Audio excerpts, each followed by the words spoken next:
예레미야 예가 3장에 보시면 야의 노하신 매로 인하여 고난당한 자는 내로다. 나를 이끌어 흑암에 행하고 광명에 행치 않게 하셨으며. 그러니까 하나님께서 이제 노하셔서 자신에게 노하셔서 흑암에 행하게 하시고 광명에 밝은 데 행하지 않겠다. 그러니까 뭐냐면 고통을 받겠다 이 말입니다. 어두운 가운데 행하겠다 이 말이에요. 자, 우리가 살아가는데 어떤 어두운 가운데 사는 게 좋겠습니까?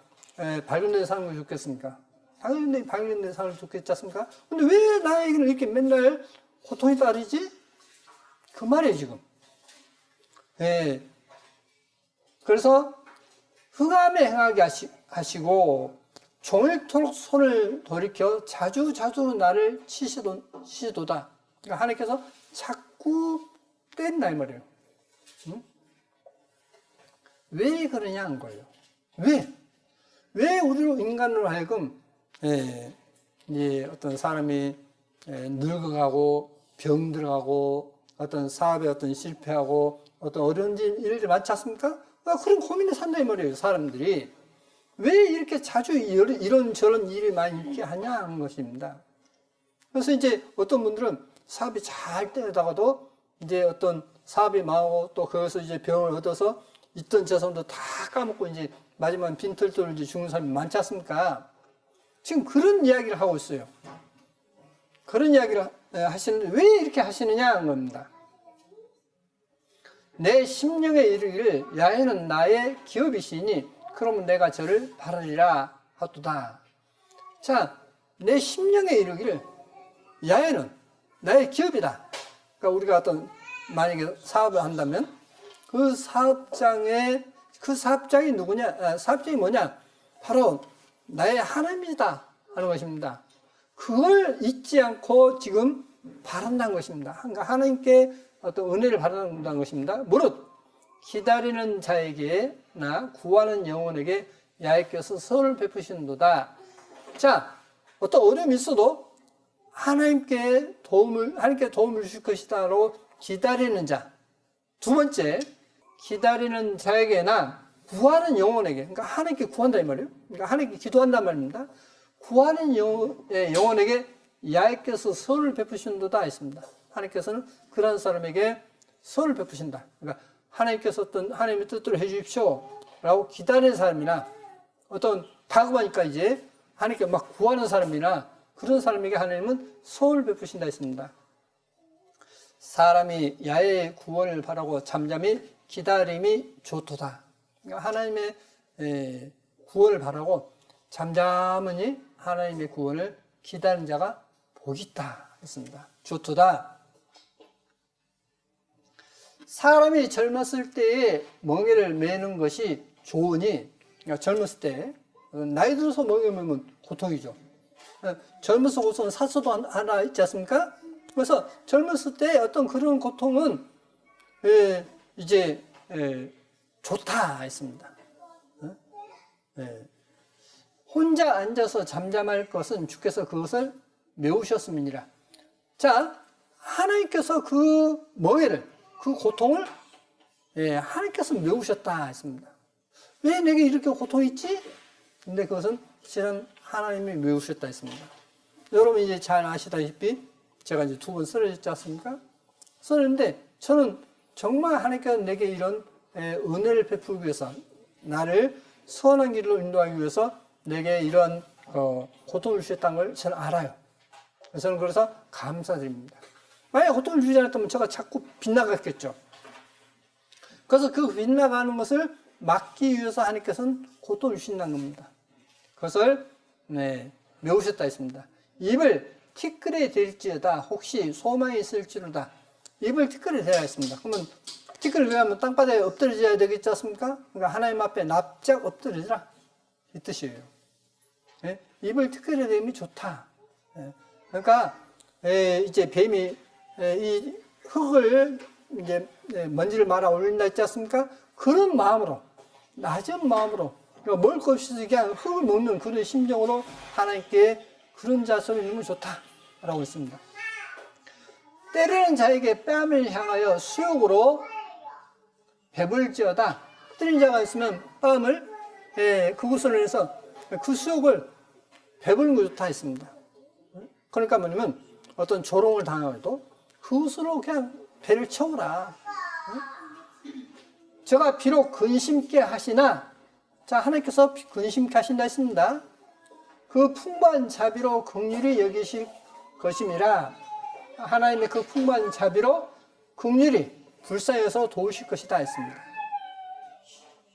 주께서 인생으로 고생하며 근심하게 하심이 본심이 아니시로다. 자, 하나님께서 우리에게 그 고생하고 근심하게 하심이 본심입니까?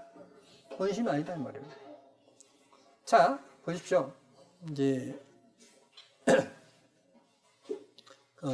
사람이 이제 병이 걸려가지고 식물인간이 됐어요. 제가 인터넷 보니까 식물인간이 되었는데, 이 식물인간이 됐을 때 이제 자기 형제간들이 와서 자꾸 희망적인 이야기를 하고 갔어요. 그래서 이제 이 식물인간에도 이제 의사는 이제 희망이 없다. 다 이제 이 뇌도 다 파괴돼 버렸다. 또 못 알아먹는다 하는데, 그 가족이 계속 형제간에 와서 이제 좋은 이야기를 하는 건데, 그게 힘을 얻고서 이제 4년 만에 깨어났어요. 4년 만에 깨어났는데 뭐 말하고 하냐? 못해요. 어느 순간 이제 그 어머니께서 이제 이야기인데, 그게 눈에 이제 반이 나타난 겁니다. 그걸 보고 이제 어머니께서 이제 아, 살아있구나 하는 것을 알고 계속 어머니가 했던 일이 뭐냐? 놀라운 것은 기도했습니다. 그 동영상 보면. 근데 이제 깨어나고 이제 했는데, 재활운동하고 이제 계속 하는데 뭐냐면 다 이제 말도 하고 이제 다 해요. 근데 하반신이 마비가 됐습니다. 하반신이 마비가 됐는데 수영을 할 수 있겠습니까? 없겠습니까? 못하겠죠. 근데 이제 또 가족이 수영을 이제 시킨 겁니다. 수영을 시켜서 이제 미국에서 이제 올림픽 때, 장애자 올림픽 때 수상을 해요. 수상하는데, 이제 의사가 이제 총 동원돼갖고 이제 잘 하는데, 이제 어느 날, 어머니도 이제 기도하고 눈물로서 기도하고 한 걸 이제 보고 하면서 이제 또 이제 뭐냐면, 어머 내가 수영도 했는데, 하반신 때도 수영을 해서 입상까지 했는데, 그럼 내가 이제 앞으로 걸어야 되겠다. 그래서 가족이 다 해가지고, 걷는 이제 또 연습을 해요. 어떻게 될까요? 근데 진짜 걸어버렸어요. 진짜 걷게 됐습니다. 그러니까 그 세월이 오래 걸렸죠. 그러면서 뭘 배우게 됐느냐? 하나님을 의지하는 걸 배운 거예요. 기도가 하나님께로부터 그 기적을 나타냈다는 겁니다. 몇 년이 걸리지 않습니까? 자, 주께서 인생으로 고생하며 근심하게 하심이 본심이 아니시로다. 분명 하나님께서는 그런 사람을 그 풍부한 자비로 도우실 것이다 라고 말씀해 놓고 있습니다. 세상의 모든 갇힌 자를 발로 밟는 것과 지극히 높으신 자의 얼굴 앞에서 사람의 재판을 굽게 하는 것과 사람의 송사를 어울게 하는 것은 다 주의 기쁘게 보시는 것이 아니로다. 주의 명령이 아니면 누가 능히 말하여 이루게 하랴. 자, 하나님의 명령이 아니면 아무것도 될 수가 없다는 거죠. 하나님의 명령이 아니면. 그래서 주님께서 주님의 허락이 떨어져야만 어떤 일이 되어진다는 겁니다. 그게 뭐예요? 이 우주 만물의 질서이십니다. 하나님의 명령이 떨어져야만 돼요. 천사로 자기 마음대로 어떤 일을 못합니다. 천사로도. 심지어는 마귀도 자기 마음대로 일을 못해요. 마귀가 어떠죠? 욥을 시험할 때 하나님의 허락하심에 시험하죠. 너가 그 생명 건드리지 말라? 내가 그 몸은 건드리지 말라? 하니까 몸 못 건들죠. 그 다음에 이제 두 번째는 너 생명 건드리지 말라? 그러니까 생명만 안 건들고 이제 온몸이 이제 만찬이 되게 하지 않습니까? 사탄 마귀도요, 하나님이 허락해야만 어떤 일을 해요. 근데 지금 이 신앙생활 하는 사람들은 뭐냐? 하나님의 모든 말씀으로 인해서 이 우주가 창조되고 이 우주 만물의 질서가 이루어지는데 그걸 안 믿어요. 그걸 안 믿다 보니까 어때요? 자기 마음대로요. 지금 하나님을 조롱하고 있는 것입니다. 하나님을 완전히 무시해버린 거예요. 그래서 하나님을 조롱하고 무시한 것 때문에 지옥 가는 것입니다. 다른 게 아니에요. 자, 주의 명령이 아니면 누가 능히 말하여 이루게 하랴 했습니다. 화복이 지극히 높으신 자의 입으로 나오지 아니하냐. 살아있는 사람은 자기 죄로 벌을 받나니 어찌 원망하랴. 자, 전생에 내가 무슨 죄를 저지를까? 그것은 자기 죄를 아직도 깨닫지 못한다는 뜻이에요. 분명 어떤 고통이 따른 것은 그 이전에 자기가 어떤 죄 지은 것 때문에 고통을 받는 것인데 그걸 모르고 내가 무슨 죄 지어서 이러지? 라고 하는 것입니다. 근데 성경에서는 말씀해 놓고 있습니다. 분명 어떤 고통이 따르고 하는 것은 자기 죄 때문이다 라고 말씀해 놓고 있습니다. 근데 그래서 누가 원망할 수 있겠느냐? 라고 말씀해 놓고 있습니다. 자, 또 보시겠습니다. 레위기 26장에서는 하나님을 순종하는 것과 하나님을 순종하는 사람의 어떤 되어질 일을 말씀해 놓고 있습니다.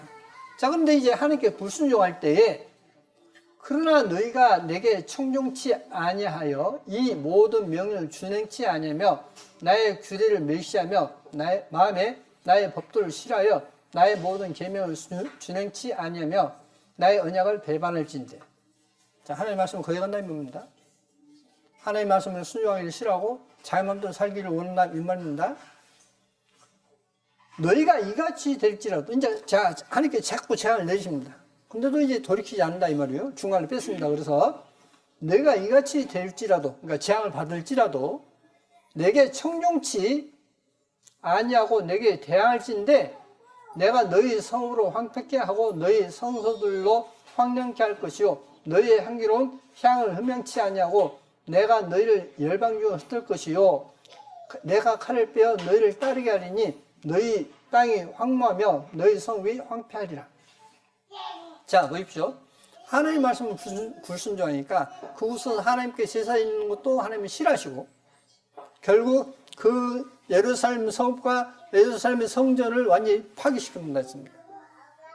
어떨 때요? 하나님 말씀을 무시할 때. 내가 계속 하나님의 어떤 경고를 받고 구조가 되면 저가 어떤 그렇게 하면 안 됩니다. 그렇게 하나님을 섬기면 안 됩니다. 라고 하는데 그걸 계속 무시해버려요. 그러면 실은 저를 무시한 것이 아니라 그 말씀을 무시하는 것이기 때문에 결국 하나님 무시하는 것이 된다라고 성경은 가르치고 있습니다. 우리에게. 저는 그 이야기를 할 수밖에 없죠. 자, 그래서 너희 성읍이 황폐하리라 했습니다. 너희가 열방 중에서 망하리니 너희 대적의 땅이 너희를 삼킬 것이라. 너희 남은 자가 너희 대적의 땅에서 자기의 죄로 인하여 쇠잔하며 그 열조의 죄로 인하여 그 열조 없이 사단하리라 했습니다. 자, 보십시오. 자기 죄와 그 열조가 옵니다. 조상의 죄다 이 말입니다. 자, 내가 아무것도 잘못 없는데 왜 내가 이런 것이 있지? 그러면 자기 죄뿐만 아니라 자기 조상이 지은 죄도 자신에게 영향을 미쳐요. 특히 뭐가 아니면 우상숭배가. 우상숭배는 3, 4대까지 이른다 했지 않습니까? 그래서 죄를 회개할 때는 자신의 죄도 회개하지만은 내 조상이 지었던 죄도 하나님, 그것도 용서해 주십시오. 라고 해야 돼요. 그렇게 기도하는 장면이 어디 나오냐면 다니엘서 9장에 나옵니다. 다니엘이 자기의 죄와 허물만 죄를 하나님 앞에 고하는 것이 아니라 조상의 죄도, 열조의 죄도 회개한다고 나와요. 다니엘서 9장에. 그와 같이 우리가 하나님 앞에 죄를 지으면 어떻게 하느냐? 내 죄만 어떤 회개한 게 아니라 나의 조상이 지어서 내가 벌을 받아야 할 그 죄까지도 하나님께 용서를 구해야 됩니다. 근데 그것을 뉘우치지 않은 마음이면 어떻게 되겠습니까? 당연히 벌 받겠죠. 그러지 않습니까? 그들이 자기 죄와 그 열조의 죄와 및 그들이 나를 거스르는 허물을 잡아오고 또 자기들이 나를 대항하였으므로 나도 그들을 대항하여 그 대적의 땅으로 끌어갔음을 깨닫고 그 할례 받지 아니한 마음이 낮아져서 그 죄악의 형벌을 순히 받으면, 자 보십시오. 그 마음에 할례를 받지 않았다 했습니다. 그러니까 할례가 뭐죠? 이제 남자 사내에 태어나면 이제 고추꽃을 자는 것이지 않습니까? 그러니까 그렇게 해서 이제 암이 걸리게 된 것을 이제 예방합니다. 자, 여기에서 이제 그 마음의 할례를 받지 못했다 이 말입니다. 다시 말하면 내가 이 죄를 지으면 지금 하나님을 거역하고 결국 지옥 간다는 것을 알고 그 죄를 제어해야 되는데 제어할 마음이 없어요. 제어할 마음이 없다 이 말입니다. 그러니까 그것을 말하면 마음의 할례를 받지 못했다 했습니다. 이게 문제예요. 제가 가서 오십시오, 여기 앉으십시오. 그게 문제가 아니에요. 그 마음에 하나님을 멸시하는, 내가 뭘 멸시했어? 근데 하나님 말씀 불순종하니까 멸시니까 그 마음의 멸시하는 그 마음이 제어돼야 하는데 그 마음의 할례를 받지 못했다 했습니다. 자, 근데 그 마음에 할례 받지 아니한 마음이 낮아져서 그 죄악의 형벌을 순히 받으면, 아하, 내가 하나님 앞에 마음의 할례를 받지 못함으로써 내가 이런 고통이 따르는 것이구나 하는 것을 알고 내가 지었던 죄에 비하면 이건 아무것도 아니야 라고 생각하면서 그 형벌을 순하게 받아들이면 내가 야곱과 맺은 내 언약과 이삭과 맺은 내 언약을 생각하며 아브라함과 맺은 내 언약을 생각하고 그 땅을 권고하리라. 하나님께서 도우실 거라 했습니다. 그러니까 내가 지금 처해 있는 어떤 잘못된 것에 대해서 하나님께 내가 불순종함을 이렇게 됐구나 하는 것을 알고 어떤 누구 잘못도 아니고 내 잘못 때문에 이렇게 됐다는 것을 알고 그 순하게 받아들여서 하나님께 순종하면 하나님께서 도울 것이라는 것입니다. 예를 들어서 자, 지난번에 이제 시험을 엉터를 봤는데 그것이 누구 때문이 아니라 내가 하나님 앞에 불순종하고 잘못된 것 때문에 하나님께서 내게 이렇게 시험을 엉망으로 보게 하고 착각을 이렇게 해가고 어떤 답을 썼는데 시간이 부족해서 못 쓰게 했구나 그것을 알고 그것이 바로 뭐냐, 내가 하나님 앞에 불순종함으로 그랬구나 하는 것을 알고 하나님 제가 잘못했습니다, 그렇게 된 것이 당연합니다 라고 할 때에 이 말이에요. 그럴 때 하나님께서는 도우시겠다, 권고하시겠다 이렇게 돼 있어요. 자, 계속 보시겠습니다. 시편 119편에 야여 주의 말씀대로 주의 종을 선대하셨나이다. 내가 주의 계명을 믿었사오니 명철과 지식을 내게 가르쳐주소서. 고난 당하기 전에는 내가 그릇 행하였더니, 자, 고난이 있지 않습니까? 고난 당하기 전에는 내가 그냥 잘못되게 행했다 이 말입니다. 그럴 때 행하였더니 이제는 주의 말씀을 지키나이다. 자, 고난 당하고 난 다음에 내가 이제 그걸 이제 순하게 받아들고 난 다음에 내가 이제 하나님의 계명을 지키게 됐습니다 라고 했어요. 자, 여기 계속 보시겠습니다. 주는 선하사 선을 행하시오니 주의 율례로 나를 가르치소서. 그 주의 율례는 출애굽기 20장 1절부터 23장 마지막 장까지가 이제 율례라 했지 않습니까? 주의 율례로 나를 가르치소서. 경한 자가 그것을 지어 나를 치료하였으나 나는 전심으로 주의 법도를 지키리이다. 언제 이후로? 고난당한 이후로. 네? 고난당한 계기로 해서 이제 내가 어떤 일이 있어도 하나님의 법을 지키겠습니다 라고 하는 마음이 있다 이 말입니다. 그렇게 지금 이 시편이니까 이건 하나님을 찬양하는 걸로 이렇게 찬양하는 것입니다. 저희 마음은 살쪄 지방 같으나 나는 주의 율법을 즐거워하나이다. 사람들은 어떤 자기의 어떤 만족에 취해서 지방 같다 했습니다. 몸에 지방이 차면 어떻게 돼요? 건강합니까? 나쁩니까? 나쁘죠? 예. 그래서 지방 같으나 나는 주의 율례를 즐거워하나이다. 그러니까 하나님의 법으로 나는 배부를 것입니다 라는 뜻이 되겠습니다. 고난당한 것이 내게 유익이라 이로 인하여 내가 주의 율례를 배우게 됐나이다. 고난당함으로 인해서 하나님의 율례의 뜻이 이런 뜻이구나. 자, 보시겠습니다. 성경에서 이제 가늠치 말라 했지 않습니까? 가늠치 말라 했으면, 자, 이제 부부가 이제 결혼했습니다. 근데 이 남자가 다른 남자에게 이제, 다른 남자가 이제 다른 여자에게 눈을 돌면 가정이 행복하겠습니까? 깨어지겠습니까? 깨어지겠죠? 그죠? 그러니까 결국은 뭐냐면, 그렇게 이제 만약에 바람 피워서 이제 했으면, 네, 가정이 이제 풍지박산하겠죠. 예. 그래서 그런 것을 통해서, 그런 고난을 통해서 내가 주의 율례를 배우게 됐습니다.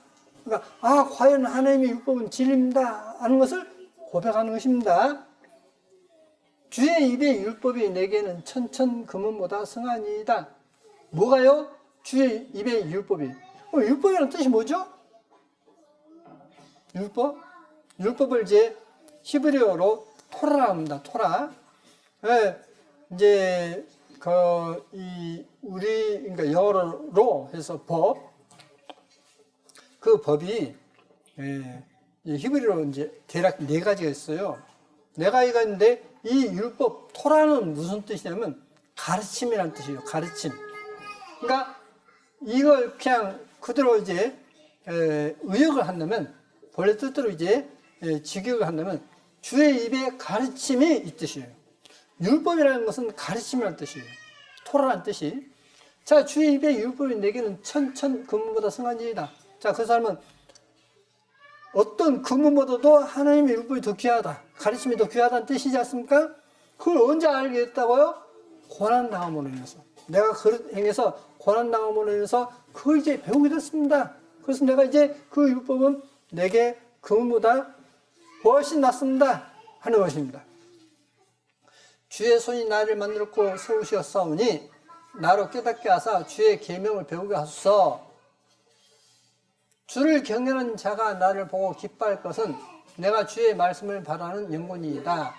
야여 내가 알거니와 주의 판단은 의로우시고 주께서 나를 괴롭게 하심은 성실하심으로 말미암음이다 했습니다. 자, 주님께서 괴롭게 한다 했습니다. 근데 그 괴롭게 하심이 뭐다고요? 성실하심으로. 주님께서 내게 성실하심으로 되어진 것이다 했습니다. 자, 보시겠습니다.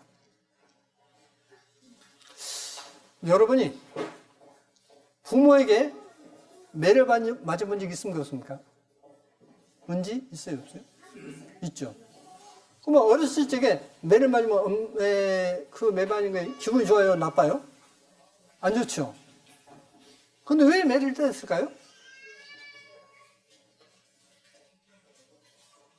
여기 있는 말씀대로 부모님이 자식에게 성실함으로 되어 있다 했어요. 만약에 자식이 어떤 잘 때도 못 듣는 게 아니 자기 자식이 아닌 남의 어떤 자식에 대해서 잘 때도 못 듣는 게 랩을 듣는다면 어떻겠습니까? 성실하지 않죠. 자, 주께서 나를 괴롭게 하심은 성실하심으로 말씀입니다. 그러니까 하나님께서 내게 복 주기 위해서, 그러니까 부모가 자식을 이제 매를 때리고 징책하는 것은 뭐냐? 자식이 잘 되게 하기 위해서, 못된 걸 버리고 잘 되도록 하기 위해서 그렇게 하지 않습니까? 그렇죠? 바로 주님께서 그러신다는 거예요. 주님께서 우리 인간에게 구하오니 주의 종에게 하신 말씀대로 주의 인자하심이 나의 위안이 되게 하시며 주의 긍휼하심이 내게 임하사 긍휼히 여기심이 내게 임하사 나로 살게 하소서. 주의 율법은 나의 즐거움이니이다. 주의 율법, 주님께 나를 가르치는 것은 즐거움입니다. 즐거움이다. 자, 부모가 자식에게 잘 되라 하겠습니까? 못 되라 하겠습니까? 잘 되라 하겠죠. 잘 되게 하기 위해서 부모가 이런 말 저런 말 하겠죠. 그렇죠? 그래서 그것을 즐겁게 받아들이면 그 자식이 잘 될 것이고, 빗나가서 그걸 막 어떤 반항으로 받아들이면 어때요? 못 되겠죠. 그와 똑같은 이치입니다, 지금. 내가 미천하여 멸시를 당하나 주의 법도를 잊지 아니하였나이다. 내가 어떤 멸시를 받아도 내가 하나님의 법도를 잊지 않는 그 사람, 그게 지금 결국 복 있는 삶이라는 것입니다.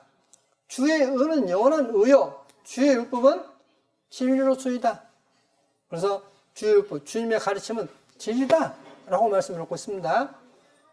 예, 야이여 주께서 가까이 계시오니 주의 모든 계명은 진리이다. 자, 율법, 그 율법에서 이제 하나하나 항목을 이제 계명이라 하지 않습니까? 그래서 그 주의 모든 계명은 진리다라고 고백했습니다. 이게 시편 119편 이제 내용인 것입니다. 이사야 7장에 있어서 이제 이 내용을 많은 분들이 오해를 합니다. 그래서 이제 이것을 이제 보시겠습니다. 야훼께서도 아하스에게 일러 가라사대 너는 내 하나님 야훼께 한 징조를 구하되 깊은 데서든지 높은 데서든지 구하라. 아하스가 하루되 나는 구하지 아니하겠나이다. 나는 야훼를 시험치 아니하겠나이다 한지라. 자, 하나님께 너 구해라 했어요. 지금 이 구해라는 것은 뭐냐면 지금 어려움을 당해서 구해라는 겁니다. 이스라엘 나라가 이제 유다 나라가 어려움을 당했을 때 이제 너 하나님께 구해라. 그러니까 나 하나님을 시험하는 것이 되기 때문에 구하지 않겠습니다. 그러니까 구했는데 안 되면 왜 하나님 안 줄까? 나를 미워하실까? 그렇게 하나님을 시험하는 것이 될까 봐서 나는 구하지 않겠습니다.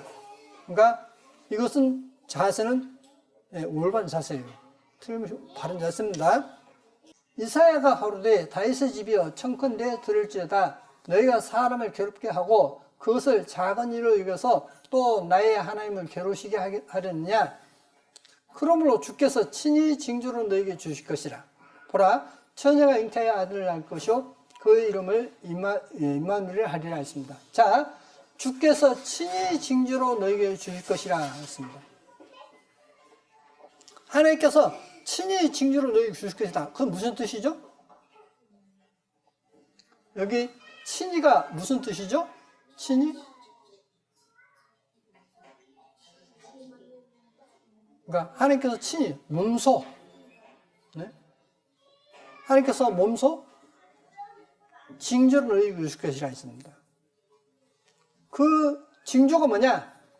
처녀가 잉태하여 아들을 낳을 것이요 그 이름은 임마누엘 하리라 했습니다. 임마누엘, 하나님이 우리와 같이 계신다라는 뜻이라 했지 않습니까? 자, 그러면 더 보시겠습니다. 그가 징조로 보이신 그가 악을 버리며, 그러니까 이제 그는 여기서 뭐냐면 임마누엘입니다. 그가 악을 버리며 선을 택할 줄 알 때 미쳐 버터와 꿀을 먹을 것이라. 대체 이 아이는 지금 이제 임마누엘입니다.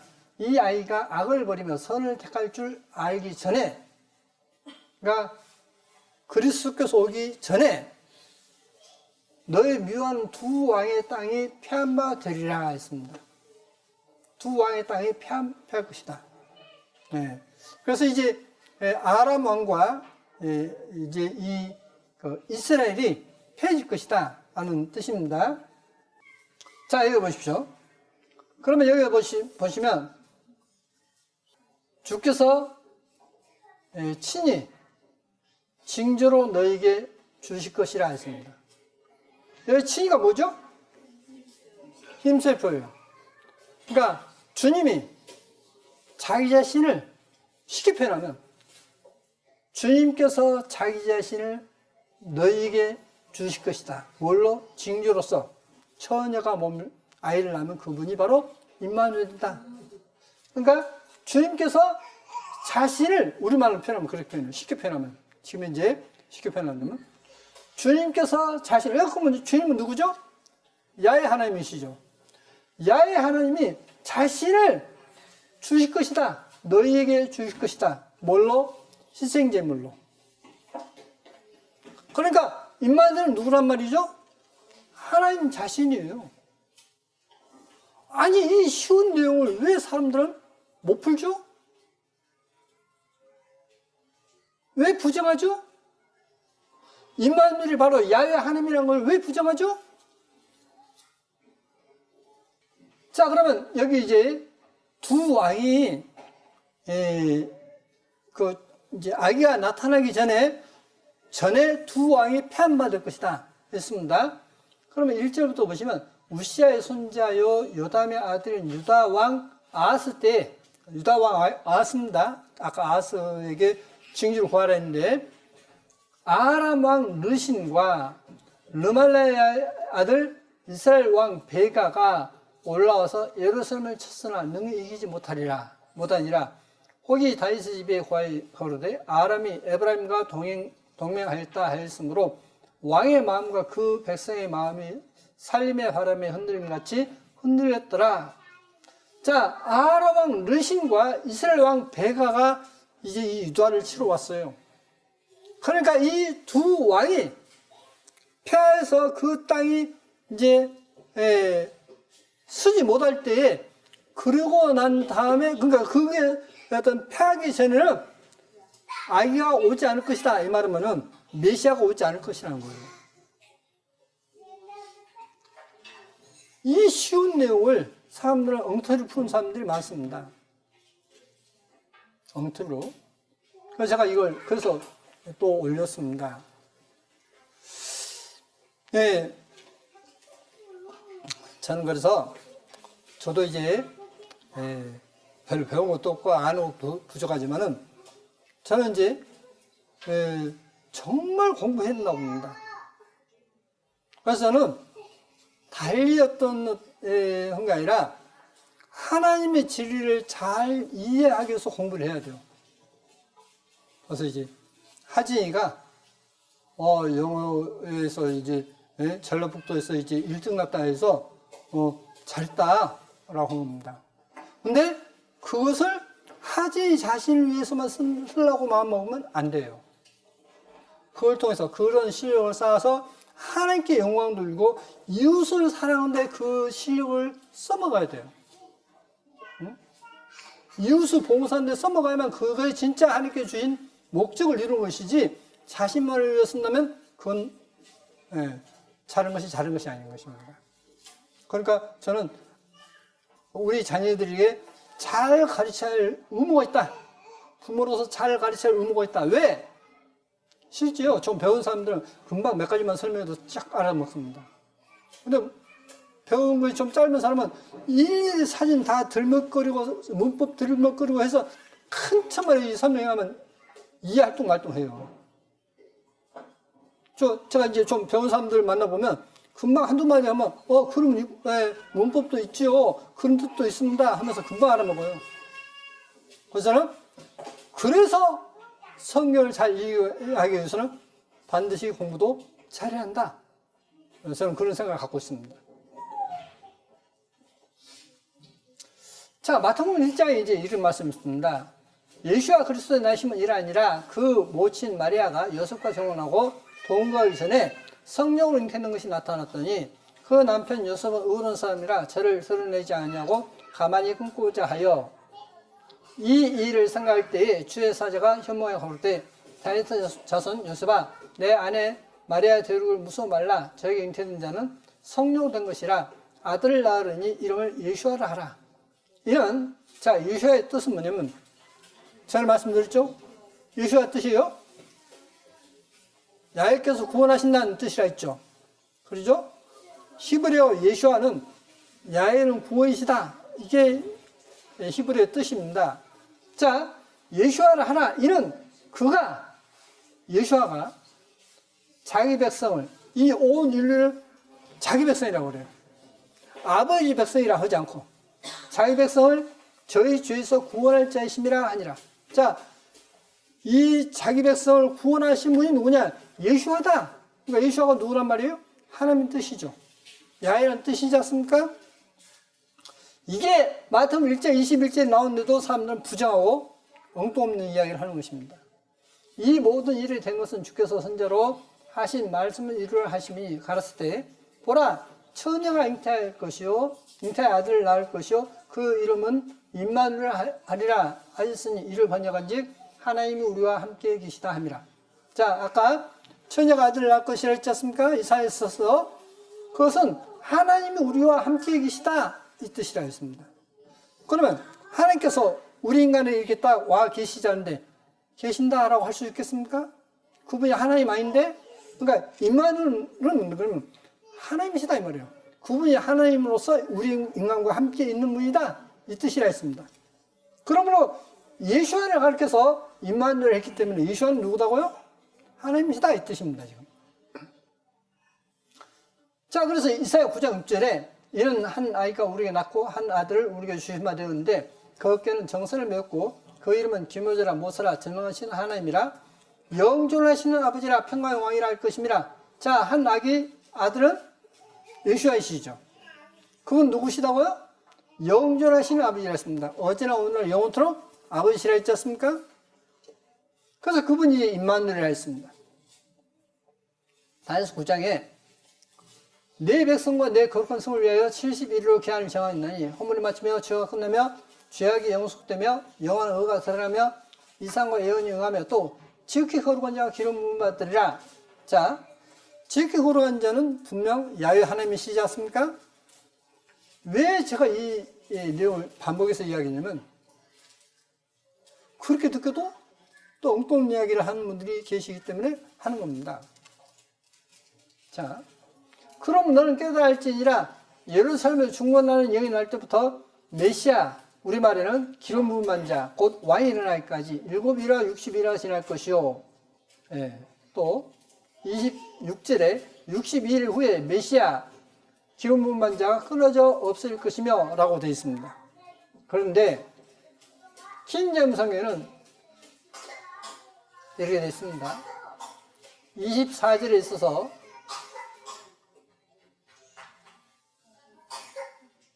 킹제임스 성경에서는 지극히 거룩한 자가 기름 부음 받을 것이라 했습니다. 근데 그 지극히 거룩한 자가 기름 부음 받았을 때 그분을 뭐냐면 메시아 왕이라 했습니다. 메시아 왕이 일어나기까지 라고 되어 있고 또 26절에 있어서도 메시아가 끊어져 없을 것이다 했습니다. 근데 이제 문제는 뭐냐면 우리말에는 이게 빠져 있어요. 그러나 자신을 위한 것이 아니다 했습니다. 이게 우리말에 빠져 있어요. 킹제임스에 있는데. 그러니까 메시아가 끊어지는데 자신을 위해서가 아니라 누구를 위해서요? 우리를 위해서, 우리 지를 위해서 십자가 못 박히셨다는 이야기지 않습니까? 그게 했는데 이 메시아라고 성경에는 딱 4번 나옵니다. 메시아가. 근데 이 메시아를 지금 우리말 성경에도 2번을 빼먹어버렸어요.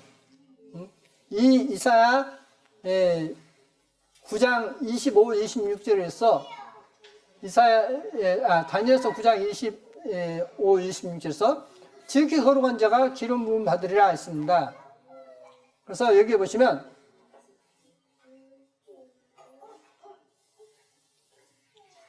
기름 부음 받은 자에서 1 했고 여기 또 이제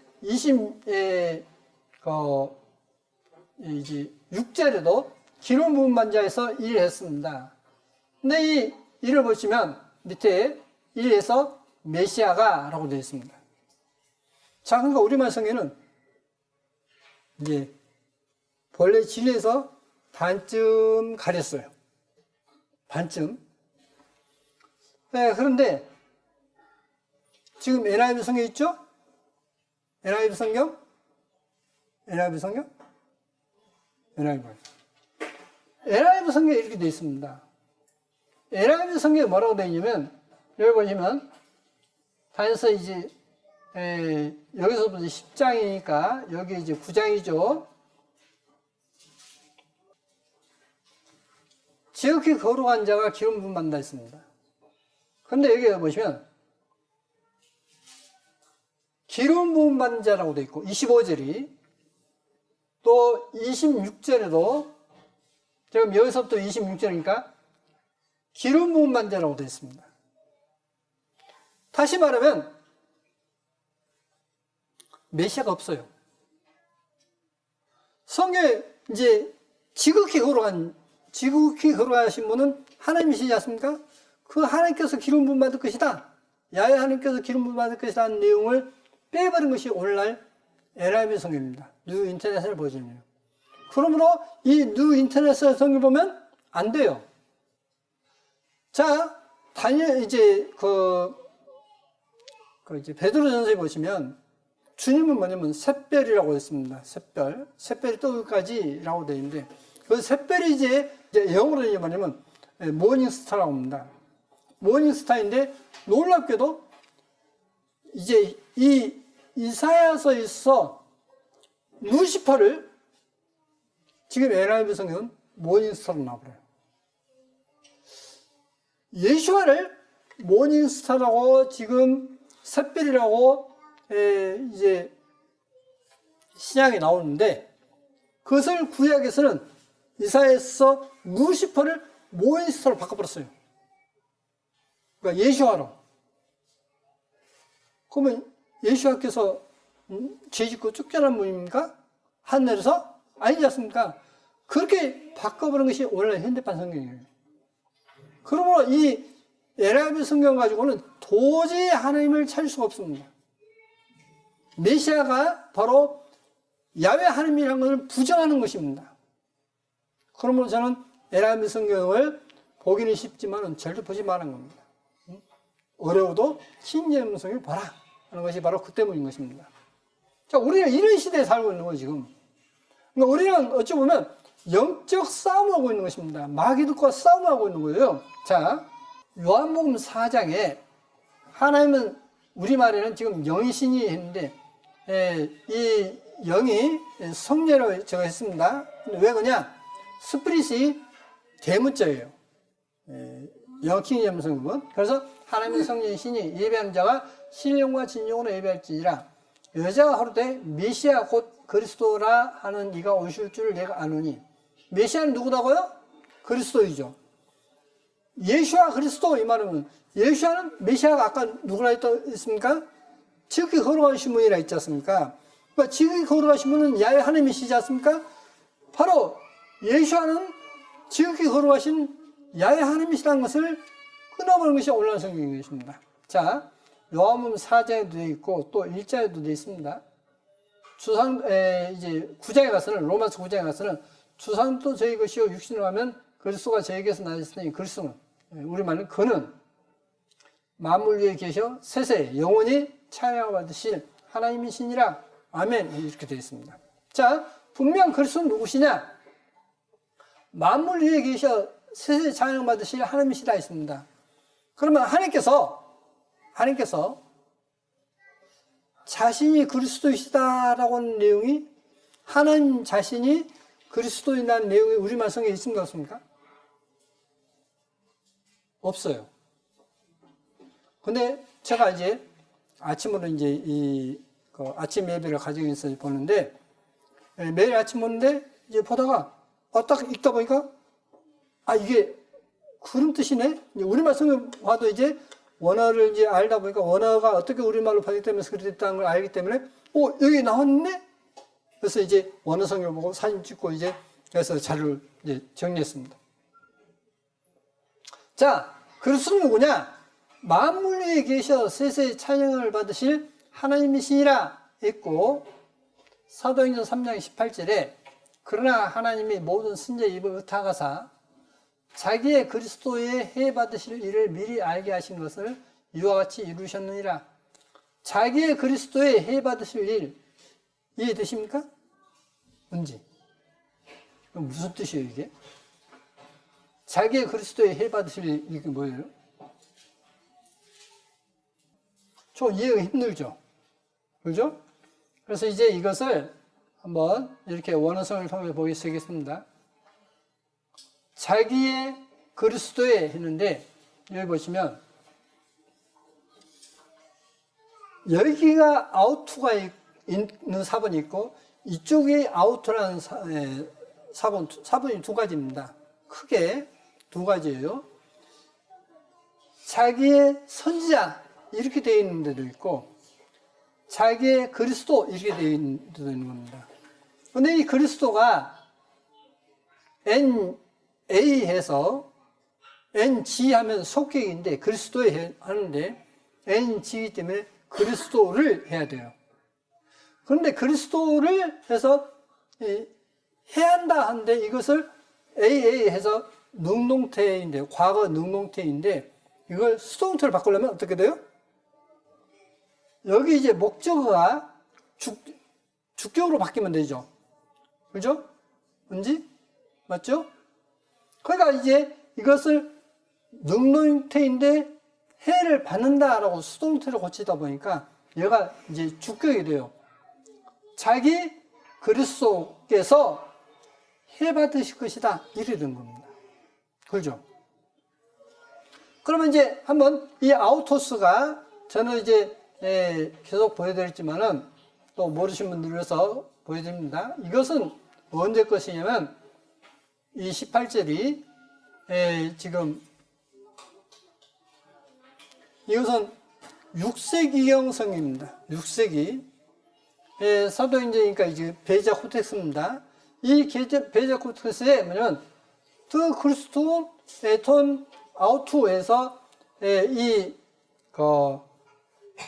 그리스도가 그리스도 뒤에 온 것입니다. 그러니까 뭐냐면 여기 뒤에 온 거예요. 그리스톤 아우투 했는데 톤 그리스톤 아우투 했는데 그것이 여기 그런 실제로 되어 있어요. 되어 있습니다. 그러면 여기서 아우토스 주격으로서 여러분 자신입니다. 셀프예요. 그러니까 하나님께서 자신 그리스도께서 그리스도로서 해받는다 이렇게 되는 것입니다. 근데 이제 아까 사본이 두 가지라 했지 않습니까? 그래서 이제 킹제임 성경은 뭐냐면 여기 그렇게 되어 있어요.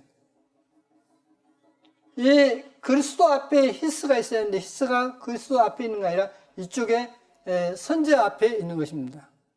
그래서 모든 선지자라고 해서 여기에 보시면 킹제임 성경인데 그러나 하나님께서는 그분의 모든 선지자들의 입을 통하여 그리스도께서 고난받아야 하리라고 미리 선포하신 그 말씀을 이와 같이 이루셨느니라 했습니다. 이게 지금 일반적으로 보는 성경들입니다. 그런데 저는 예전에 왜 킹제임 성경에서 이제 이야기했던 정통 사본이 여기에 되어 있지 않고 왜 잘못된 사본이 여기에 있을까? 그리고 이제 여기 보시면 1380년 위클리프 성경부터 해서 1534년 틴데일 성경, 크레머 성경, 1539년 크레머 성경, 제레마 성경 1557년, 랭스두이 1582년, 오스라일스 버전, 그러니까 킹제임스 버전입니다. 1611년 이렇게 있답니다. 왜 대조 성경인데 정통 사본이 아닌 잘못된 사본을 갖다가 제시했을까? 이게 좀 아쉽다 했습니다. 근데 제가 이제 쭉 원어 성경을 보고 옛날 원어 성경을 찾고 하다 보니까 이 책을 만드신 분이 정말 잘 선택했구나 하는 걸 느끼게 된 겁니다.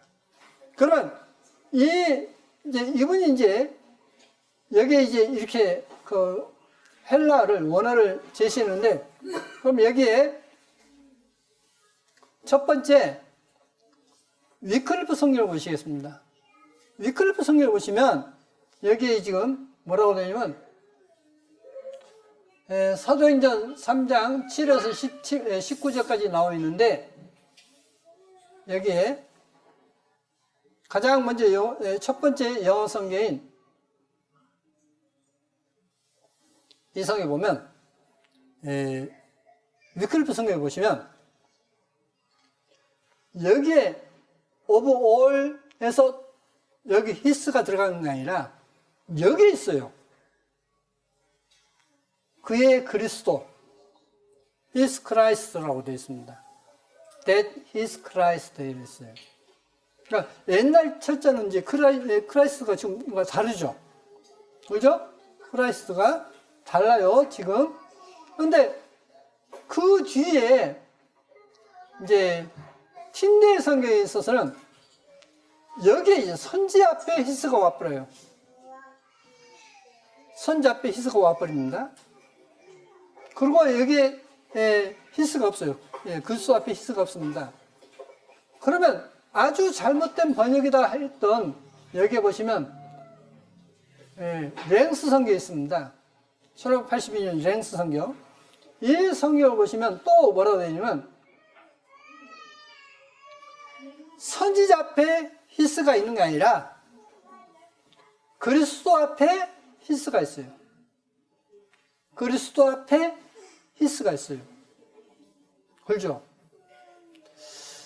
그래서 저는 이 랭스 성경을 구하는 것을 주저했습니다. 그런데 제가 이걸 보고 제 아들에게 카톡을 보냈어요. 너 이 랭스 성경을 한번 구해봐라. 응? 구해봐라. 왜? 여기 있기 때문에. 그럼 이 히스가 무슨 뜻이죠? 응? 아니, 영어 이제 읽게 됐으니까 이제 뭐라는 거? 구해야 되겠죠? 그렇죠? 그러잖아요. 그런데 이것을 전에 말씀드렸습니다. 제가 히스가 그러면 힘셀프가 될 수가 없죠. 그렇죠? 그러잖아요. 히스가 힘셀프가 될 수가 없죠. 근데 여기 보시면 웹스터 사전을 보시면 히스가 힘셀프로 쓰여요, 안 쓰여요? 쓰여요. 언제 힘셀프로 쓰인다고 히스가 나오냐면 창조주의일 때, 창조주인 힘셀프 또는 행위자 또는 주는 자라고 되어 있어요. 창조주나 어떤 행하는 자나 아니면 어떤 주는 자일 때는 뭐라고요? 힘셀프로 쓰인다고 되어 있습니다. 그러면 하나님이시니까 창조주이시죠. 하나님이시니까 창조주이기 때문에 뭐라고 써야 돼요? 힘셀프, 그 자신이 되겠죠. 힘셀프면 그렇지 않습니까? 그 사람 자신. 자, 그럼 보시겠습니다. 그러나 하나님께서 이 모든 쓴 입을 읊타가사 자기 힘셀프, 자기 그리스도께서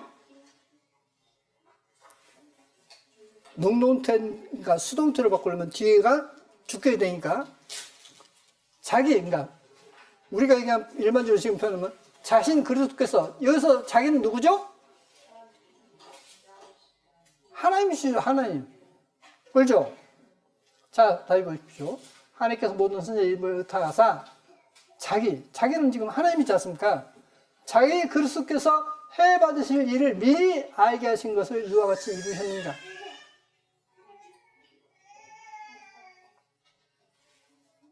이게 지난주에 알게 된 거예요. 성경 보다가 지난주에 예배 시간에 이게 이런 뜻이 있었구나. 그러니까 하나님께서 자기 자신이 바로 그리스도이시다 하는 것이 성경에 나와 있는데 이것을 우리말에 그의 그리스도의 뭐 말도 안 되게 그냥 얼버무리고 넘어가 버린 거예요. 근데 이제 오늘날 성경은 이거 완전히 뒤집어서 엉뚱없이 이제 해놓고 있습니다. 해석할 수밖에 없는 우리말 영어 사전과 그리고 이제 모든 문법이 이제 완전히 뒤엎어진 것입니다. 자, 하나님이 누구시다고요? 그리스도이셔요. 하나님께서는 그리스도로서 해받으실 것을 미리 알게 하셨다. 우리가 그걸 알고 있다 하는 내용인 것입니다. 이사야 53장에 우리의 지난 것을 누가 믿었뇨? 야의 팔이 누구에 나타나뇨? 자, 야의 팔이니까 하나님 자신이죠. 하나님께서 우리에게 구원의 팔을 내밀었습니다. 하나님 자신이요. 그는 주 앞에서 살아나기를 여는 순 같고 마른 땅에서 나온 줄기 같아서 고운 모양도 없고 풍채도 없은즉 우리의 보기에 흠모할 만한 아름다운 곳이 없도다. 그는 멸시를 받아서 사람에게 싫어버린 바 되었으며 강고를 많이 겪었으며 질고를 아는 자라 마치 사람들에게 그 얼굴을 가리우고 보지 않은 자 같아서 멸시를 당하였고 우리도 그를 귀히 여기지 아니하였도다. 그는 실로 우리의 질고를 지고 우리의 슬픔을 당하였거늘 우리는 생각하기를 그는 징벌을 받아서 하나님에게 맞으며 고난을 당한다 하였노라. 그가 찔림은, 그러니까 하나님의 팔이 우리에게 나타나서, 하나님 자신이죠. 그가 찔림은 우리의 허물을 인하며 그가 상함은 우리의 죄악을 인함이라. 그가 징계를 받음으로 우리가 평화를 누리고 그가 치칭에 맞음으로 우리가 나음을 입었도다. 우리는 다 양 같아서 그릇 행하여 각기 제 길로 갔거늘 야훼께서는 우리 무리의 죄악을 그에게 담당시키셨다. 그가 곤욕을 당하여 괴로울 때에도 그 입을 열지 아니하였으며 마치 도수장으로 끌려가는 어린 양과 털 깎는 자 앞에 잠잠한 양같이 그 입을 열지 아니하였도다. 그가 곤욕과 심문을 당하고 끌려갔으니 그 세대 중에 누가 생각하기를 그가 산자의 땅에서 끊어지면 마땅히 형벌받을 내 백성의 허물을 인함이라 하였으려.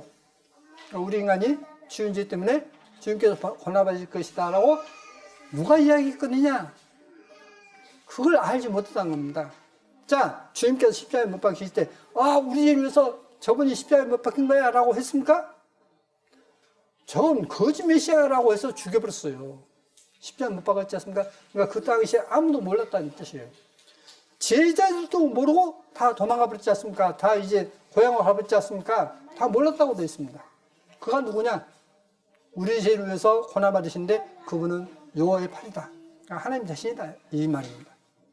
그러나 하나님이 이 모든 선자의 입을 의타하사 자기 그리스도께서 해받으실 일을 미리 알게 하신 것을 이와 같이 이루셨느니라. 저희가 날마다 성전에 있든지 집에 있든지 예수와는 그리스도라 가르치기와 전도하기를 쉬지 아니하니라. 자, 성전에 있든지 집에 있든지 뭘 가르쳤다고요? 예수와는 그리스도이시다. 그것과 그리고 전도한 걸 쉬지 않았다 했습니다. 초대교회 때에 성전에 모였을 때 막 성전에서 이제 전도했지 않습니까? 사도들이. 그 전도할 때와 또 집에서 어떤 모이고 할 때도 항상 예수와는 그리스도다. 그러면서 전도를 했다는 거예요. 예수와는 그리스도다. 그 그리스도는 누구시냐? 바로 하나님 자신이다. 하나님이 자기 자신이 해받으실 것을 미리 알게 하셨다. 자, 그럼 우리가 한번 생각해 보시겠습니다. 은지 마음이 비단같이 곱고 깨끗했어요? 아니죠. 그렇잖아요? 근데 우리가 살아온 과거를 생각하면 내가 이렇게 깨끗하게 살았어 할 사람 있습니까? 하나님의 율법대로 볼 때 아무도 없죠. 그래서 그 죄로 인해서 영원히 지옥 가야 될 것을 우리를 위해서 주님께서 대신 고난받으셨다는 것이지 않습니까? 그 누구라고요? 그리스도는 하나님이시다 이 말입니다. 하나님이시다. 그래서 이제 그 하나님께 감사하는 것인데 요한복음 1장 20절에 이튿날 요한이 예수께서 자기에게 나오신 보고 가로되 보라 세상 죄를 지고 가는 하나님의 어린 양이로다. 하나님의 어린 양이다 하는데 이 뜻에는 원어를 보면 어떤 뜻도 포함되어 있냐면 하나님이신 어린 양이다 이런 뜻도 있어요. 하나님이신 어린 양이다. 제가 이것 보고도요. 참 저에게 이런 것도 눈을 띄어서 보게 해주시면 정말 감사드렸습니다. 제가 배운 게 뭐가 있습니까? 근데 어떤 성경을 보다 보니까 이런 뜻도 있었구나. 바로 하나님이신 어린애다. 세상 죄를 구하는 하나님이신 어린애다. 바로 자신 그리스도 하나님께서 하셨는데 그래서 이사야 43장에 나곧 난 야훼라 나 외에 구주가 없느니라 전에 말씀드렸지 않습니까? 세이버가 대문자이기 때문에 구주라고 해야 된다 했지 않습니까? 나곧 나는 나를 위하여 내 허물을 범하는 자니 내 죄를 기억지 아니하리라 했습니다. 자 보십시오. 천국은 누가 하느냐? 하나님과 같은 신의 성품을 참여한 자라고 했는데 우리를 믿는 우리를 신의 성품에 참여한 자라고 했는데 바로 하나님 마음을 갖는 것이 뭐냐? 다른 거 아니에요. 주님께서 우리를 용서한 것처럼 용서하는 마음을 가져야 돼요. 그게 바로 이 비밀입니다. 나곧 나는 하나님이시죠. 나를 위하여 내 허물을 도말하는 자니 죄를 도말하였다니까 어떤 덮어버렸다라고 한문 용어는 그렇게 되는데 본래는 이제 원어에는 씻어버렸다, 깨끗이 씻어버렸다, 지워버렸다 그 뜻이에요. 도마는 자는 내 죄를 기억지 아니하리라. 자, 내 기억에서 그 죄를 지워버리고 기억지 않는 것, 그게 바로 뭐냐면 하나님의 마음을 갖는 것이고 그게 신의 성품에 참여하는 것입니다. 그런 마음을 가져야 돼요. 아무리 누가 잘못해도. 그러면 그 사람이 내게 잘못한 게 크겠습니까? 내가 일평생 살아오면서 잘못이 더 많겠습니까? 일평생 내가 살아오면서 하나님 앞에 지은 죄가 더 크고 많겠지 않습니까? 그래서 그걸 생각하고 죄를 겪지 말라. 내가 내 죄 허물을 빽빽한 구름을 사람같이 내 죄를 안개 사람같이 도말하 했으니 너는 내게로 돌아오고 내가 너를 구속하였습니다. 자, 하나님께서 우리 죄를 빽빽한 구름을 사람같이 허물을 또 안개 사람같이 죄를 도말했다. 싹 지워버렸다. 그러니 너는 내게 돌아오라. 그러면 염려하는 것입니까? 염려치 않고 또 갈 수 있는 것입니까? 염려치 않고 갈 수 있지 않습니까? 사랑이라. 용서해라. 내가 이렇게 용서한 것처럼 너희도 그렇게 해라. 라고 보이신 것이 뭐냐면 주님의 말씀이에요. 이게 바로 신의 성품에 참여한다는 뜻이에요. 신의 성품에 참여한다. 이게 지금 인터넷에 나온 내용입니다. 이게 신해산 밑에 신해산 중턱에 이게 있어요. 오각형의 모양이 있는데 여기 이제 토사가 내려와서 이게 했는데 여기 이렇게 해서 본래 오각형입니다. 근데 전에 사진은 이게 없었는데 근래 사진은 이제 인터넷 들어가면 이게 나옵니다. 이게 어떻게 뭐처럼 보이죠? 성전에 이제 7 등대가 나오지 않습니까? 그 등대 모습을 딱 하고 있어요. 여기 새겨져 있어요. 예. 그래서 여기서 이스라엘 백성들의 장로들이 70인의 장로들이 하나님 앞에서 이제 장로들이 이제 하나님을 배웠던 자리입니다. 배웠던 자리인데 이게 유대인들이 이제 조각가들이지 않습니까? 아주 이집트에서 조각을 많이 했던 민족이에요. 그래서 그걸 여기에다 새겨놨습니다. 어느 방향에서 보든지 그가 있어요. 그럼 여기서 보시면 이게 등대 받침이고 이게 이제 등대가 이렇게 해서 3개가 올라와 있습니다. 그게 실제로 이렇게 있어요. 주님께서 이제 우리에게 이렇게 보이시는데 룻기 2장 14절에 하나님께서 우리에게 온갖 지혜를 주셨는데 그 지혜 가운데 오늘날 많은 분들이 이제 많이 아프고 하지 않습니까?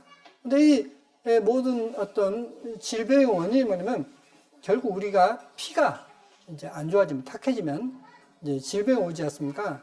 그래서 이 질병을 치료하는데 이것은 어떤 성경에 나온 내용이기 때문에 제가 소개를 하고자 합니다. 룻이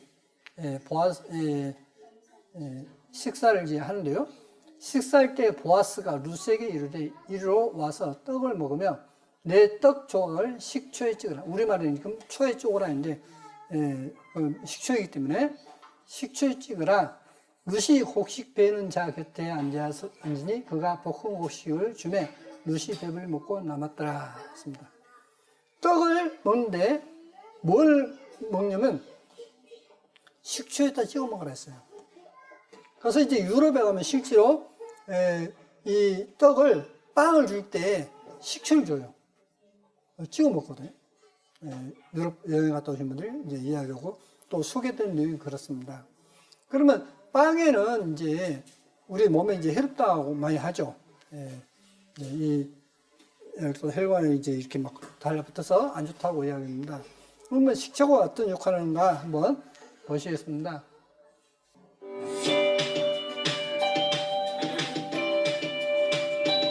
기본적인 게 혈액 검사잖아요.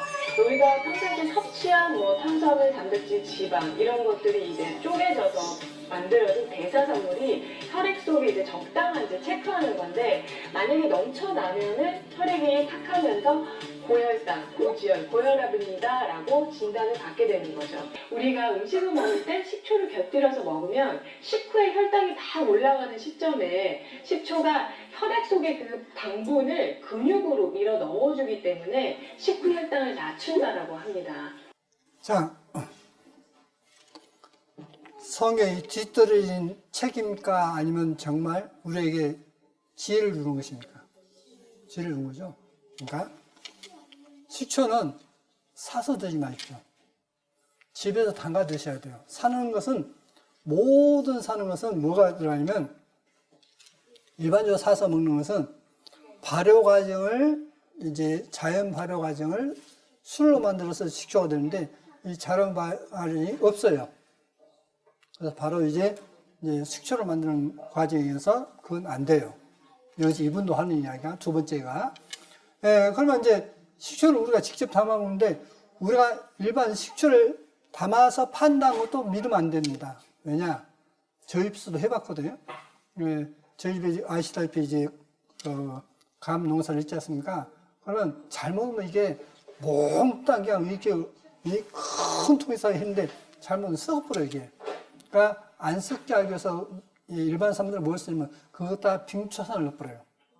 빙초산을 조금 넣으면 이게 안 썩고 치유가 됩니다. 그러니까 일반 자연 발효했다 해도 그걸 믿지 말고 어떻게 하냐면 이제 지금 이제 감이 싸게 나오지 않습니까?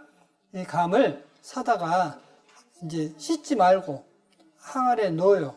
씻으면 안 됩니다. 그 흰 이것이 이제 식초를 만드는 이제 효소이기 때문에 그러면 그걸 해가지고 뚜껑을 열어놔요. 그래서 이제 아파트 같은 데는 베란다 창문을 열어놓으면 이제 초파리가 와서 그 이제 식초를 만들어요. 한 3일만 하면 돼요. 그래서 이제 위에 이제 한 3일 정도 하면 이제 시커먼 내가 나거든요. 그러면 이제 그 위에다가 이제 그 청우지나 이런 걸로 해서 고무줄로 딱 묶어요. 다른 거 안 들어가겠죠. 그리고 뚜껑을 덮어놓고 이제 겨울이니까 이제 다가오면 겨울이지 않습니까? 그러니까 거실이나 이런 데다가 아니면 따뜻한 방에다가 놔두면 3개월만 좋은 식초가 됩니다. 예. 그래서 그걸 이제 바구니에 해서 걸러서 먹으면 정말 아무것도 들어가지 않은 가장 좋은 식초를 만들 수 있습니다. 예. 그렇게 했을 때 이 식초가 어떠냐? 조금 전에 보다시피 가장 중요한 것은 뭐냐면 내장 지방을 불태워버려요. 내장 지방을. 그리고 이제 이제 당뇨 환자도 급격히 이제 당이 올라가기 때문에 몸이 망가집니다. 그것도 예방되고 해서 성에서 그렇게 먹었다. 기록해 놓은 거 한 구절입니다. 이 구절이. 룻기 2장에 딱 한 번 나오는데 그것이 이렇게 요긴하게 실제로 쓰일 수 있는 것을 말씀해 놓고 있습니다. 이런 이제 과학적인 것을 이야기하는 것도 이제 많은 내용이 있지만 성경 진짜 우리에게 하나님께서 너 행복을 위해서 이렇게 기록했다. 너 이거 지켜라. 그러면 너 행복할 것이다. 하는 말이 사실입니다. 그래서 여러분이 자 여기에 오신 분들 가운데 지옥 가고 싶은 사람이 아무도 없을 것입니다. 자 지옥 가는데 가장 문제가 뭐냐? 내 욕심에 사로잡혀 사는 것이 지옥 가는 거예요. 그래서 말하자면 욕심 잉태의 죄를 갖고 죄가 장사한 즉 사망하니라 했고 탐심 곧 우상숭배라고 돼 있지 않습니까? 그래서 탐심은 우상숭배다. 그래서 정말 천국 갔다 오신 분들이 욕심 부리지 않고 나만 어떤 배추는 게 아니라 다른 사람을 위해서 어떤 다른 사람을 사랑하고 베푸는데 더 마음을 가지면 그 사람은 틀림없이 천국 간데 바르게 가고 있는 것입니다. 그래서 여러분 마음에 항상 하나님을 숭배하는 마음이 있어야 되고 그리고 이웃을 배려하는 마음이 없는 사람은 결코 천국 갈 수 없다는 것입니다. 명심하시기 바랍니다. 여러분 마음속에 항상 하나님을 사모하고 경배하는 가운데 이웃사랑을 실천하는 하나님의 백성, 천국 백성으로 살다가 모두 다 나고자 없이 주님 앞에 설 수 있도록 바랍니다. 기도하시겠습니다. 거룩하신 아버지 하나님 감사합니다. 영원히 멸망할 수밖에 없는 저희를 위해서 주님께서 고난받으시고 주님께서 친히 이 땅에 오셔서 바로 하나님 자신이 그리스도이심을 말씀해 놨지만은 저 장난하는 사람들이 하나님 말씀을 어지럽히고 있습니다. 이러한 것을 우리에게 알게 해주시고 깨우쳐주신 것 감사드립니다. 아버지 하나님, 우리 가운데 주님께서 높임을 받기를 원합니다. 주님은 과연 이 우주 만물을 창조하신 분이시고 또 우리에게 모든 좋은 복을 주시는 분이신 줄 알고 참으로 감사드립니다. 앞으로도 주님께서 주시는 복으로 인해서 살 수밖에 없음을 고백하며 항상 우리를 사랑하시는 거룩하신 예수의 이름으로 기도드립니다. 아멘.